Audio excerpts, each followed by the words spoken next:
السلام علیکم. Ideas by Umair کے اندر خوش آمدید. آج ہم جس چیز کے اوپر بات کرنے والے ہیں وہ مجھے بڑی انٹرسٹنگ لگتی ہے. ٹھیک ہے, بیسکلی میں آپ کو تھوڑا کانٹیکسٹ بتاتا ہوں کہ بات سٹارٹ کیسے ہوئی. آپ نے جو بیسکلی ہری پگڑی والا دعوت اسلامی ہے, ان کی میرے خیال سے جامع آئی تھنک کوئی بہت بڑے علماء کہلاتے ہیں. ٹھیک ہے, تو کافی بڑے عہدے میں ہیں. ان کی بات ہو رہی تھی چھوٹے بچے کے ساتھ. اس نے جب بچے نے کہا کہ بھائی دنیا ریوالو کر رہی ہے, دنیا گھوم رہی ہے سورج کے ارد گرد, تو ابھی کیونکہ ہمارے یہاں پہ گرمی ہے, کسی اور ملک میں سردی ہے, تو انہوں نے وہاں پہ اسے ٹوکا اور کہا کہ بھائی دیکھیں کہ ایسا نہیں ہے, دنیا ٹھیک ہے ساکن ہے, لیکن دنیا کھڑی ہوئی ہے اور پوری کائنات اس کے ارد گرد گھوم رہی ہے. ٹھیک ہے, اور انہوں نے قرآن نے ایسا کہا ہے, قرآن نے ایسا کہا ہے. حالانکہ قرآن نے ایسا کچھ نہیں کہا. قرآن نے باقاعدہ طور پہ جو ترجمے کے الفاظ ہیں وہ یہ ہیں کہ تمام سیارے اپنے دار و مدار میں تیر رہے ہیں انکلوڈنگ ارتھ. ٹھیک ہے, یہ جو اس نے بھی تشریح کی ہے اس کی بہت غلط کی ہے. اچھا, اور اس کے علاوہ مطلب کافی ساری چیزیں اسپرچویٹ میں جائیں تو بہت لمبی بحث ہو سکتی ہے. لیکن جو بات میں کرنا چاہتا ہوں, ٹھیک ہے, اس میں نے بات کی تھی, اور بیسکلی ایک وہ تھے سوشل آرٹسٹ تھے. انہوں نے کیا کیا کہ پورا جو بھی قصہ تھا, اور انہوں نے وہی اس انسان جو مسلمان ہیں وہ پیچھے کیوں رہ گئے, ٹھیک ہے, انہوں نے وہ چیز اٹھائی اور انگلش میں پورا جو ہے کیپشن ڈال کے لکھ دی. اس کے نیچے میں نے لکھا یار دیکھو ہماری عادی عوام تو انگلش پڑھ ہی نہیں سکتے, سو آپ کو فائدہ نہیں ہے. ٹھیک ہے, تو اس میں پیچھے ایک شخص آئے, کی بورڈ کے مجاہد ہے, اس نے کہا کہ بھائی ٹھیک ہے جرمنی جو ہے وہ اپنی زبان استعمال کرتے ہیں, ترکی اپنی زبان استعمال کرتے ہیں, تو یہ آپ کی غلام ذہنیت ہے, اس کے علاوہ کچھ نہیں ہے. ہر قوم اپنی زبان میں ترقی کر سکتی ہے. میں ایگری کرتا ہوں, میں اس چیز سے غلط نہیں کہتا, لیکن میں پھر بھی ایک بات کہوں گا کہ آپ کو انگلش سیکھنے کی ضرورت ہے. ٹھیک ہے, اس وقت میں آپ کو ویسے تھوڑا سا ایک رفلی ایسٹیمیٹ دوں تو مسلمانوں سے ہندو 50 سال آگے ہیں, عیسائی یعنی کرسچنز 100 سال آگے ہیں, اور جیوز تقریباً 150 سال آگے ہیں. ہر چیز سے ہم سے آگے ہیں. ٹھیک ہے, آپ مثال کے طور پہ کسی کرسچن کنٹری, مطلب اس مثال کے طور پہ کوئی بھی کرسچن کنٹری اٹھا لیں, اس کی سڑکیں یا اس کی ٹریفک کی جو ہے آپ کمپیئر کریں پاکستانی ٹریفک کے ساتھ, آپ کو آئیڈیا ہو جائے گا کہ کیسے جنگلوں کی طرح ہمارے سڑکوں پہ کسی بزرگ کو رستہ نہیں دیا جاتا, کوئی کچھ نہیں کیا جاتا. ہم لوگ تہذیب میں پیچھے ہیں, سائنس میں پیچھے ہیں, تقریباً ہر چیز میں پیچھے ہیں. ٹھیک ہے, وہ ہم سے تقریباً 40-50 سال آگے نکل گئے ہیں. اب اس چیز کو سمجھانے کے لیے کہ انگلش میں کیوں کہتا ہوں کہ آپ کو آنی چاہیے اور یہ چیز ضروری ہے. ٹھیک ہے, آپ نے عموماً ویڈیوز وغیرہ دیکھی ہوں گی جس کے اندر جو ہے وہ ایک اگر جو ایئرپلین ہے, ٹھیک ہے, اور وہ سمندر میں گر جاتا ہے, لیکن اس کا پائلٹ جو ہے وہ لائف بوٹ کے اندر بچ جاتا ہے. ٹھیک ہے, لیکن اس کے باوجود وہ بھوک سے پیاس سے مر جاتا ہے. صحیح ہے, کیا سمندر کے اندر پانی نہیں ہوتا؟ ٹھیک ہے, بہت ہوتا ہے. ٹھیک ہے, اسی طرح ٹائٹینک مثال کے طور پہ کوئی بھی آپ جہاز دے لیں جو ڈوب گیا, لیکن اس میں سے کچھ لوگ بچ گئے جو کہ لائف بوٹ کے اوپر ہیں. اب وہ لائف بوٹس اتنے بڑے سمندر میں تیرتی رہے گی. ٹھیک ہے, اور الٹیمیٹلی جب تک کہ وہ لوگ بھوک سے مر نہیں جاتے یا انہیں کوئی آگے بچا نہیں لیتا. ٹھیک ہے, تو یہ ان کی جو ہے نا الٹیمیٹلی تقدیر لکھی ہوئی ہے. یا تو بچ جائیں گے, کوئی اور آ کے انہیں بچائے گا, یا پھر اگر وہ سمندر میں رہے تو وہ مر جائیں گے. ٹھیک ہے, تقریباً 7 دن کے بعد انسان آلموسٹ مر جاتے ہیں سمندر کے اندر فریش پانی کے بغیر. ٹھیک ہے, بینگ اے میڈیسن میں آپ کو یہ بتا سکتا ہوں کہ کیوں.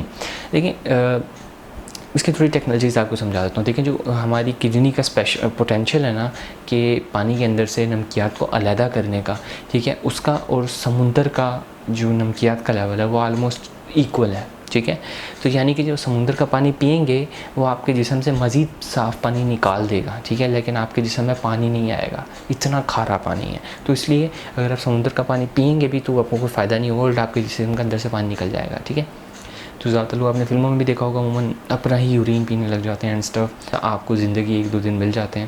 ٹھیک ہے, اور جو چانسز بچ جاتے ہیں کہ آپ کو کوئی آگے بچا دے گا. لیکن ہم اس بارے میں نہیں جا رہے, ہم بات کر رہے ہیں کہ میں کیوں کہتا ہوں کہ انگلش امپورٹنٹ ہے. آپ سمندر میں ہیں, ٹھیک ہے, لیکن آپ پھر بھی پیاس سے مر رہے ہیں. ٹھیک ہے, سمندر کے اندر جو بندہ موت ہوتی ہے وہ بیسیکلی بھوک سے نہیں ہوتی ہے, وہ پیاس سے ہوتی ہے, کیونکہ سورج کی ڈائریکٹلی سائیں پڑی ہوتی ہے, ہمارے جسم سے سارا پانی نکل جاتا ہے. کیا سمندر میں پانی نہیں ہے؟ موجود ہے.